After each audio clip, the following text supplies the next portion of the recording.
Кайрылуу күн достар, каналыма кош келиңиздер. Бүгүн өтө дамдуу күрүчтөн салат дайындайтын боламыз. Жасалуу жолу өтө оңай. Видеону карап, менен бирге дайындаңыздар. Эң алдымен күрүчүбүздү жууп, туз салып, отко коебуз да пиширип аламыз.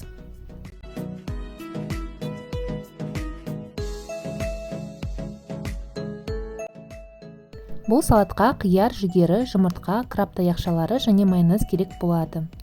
Кыярымызды 4 буручтап турап аламыз. Салат кол жетимдүү ингредиенттерден турат жана өтө тез оңай дайындалат. Мерекелик дастархан койсоңуздар, дастархан саны ашатыны сөзсүз.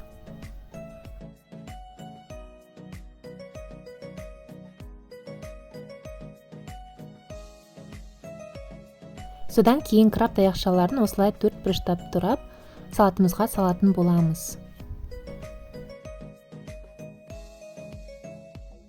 Келесі кезекте жумурткамызды турап салатын боламыз.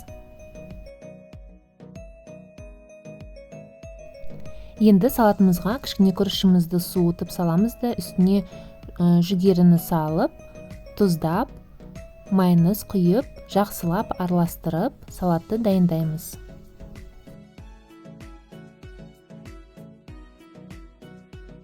Міне достар, тез арада биздин салатыбыз дайын болду, өтө дамдуу және сәнді болып шықты. Егер рецепт ұнаса, жазылмаған болсаңыздар, каналыма жазылып, қоңырауды басып, лүпілдеріңізді аямаңыздар. Ал мен міндетті түрде салаттың құрамын описанияға қалдырып кетемін. Сіздермен болған айым ас болсын.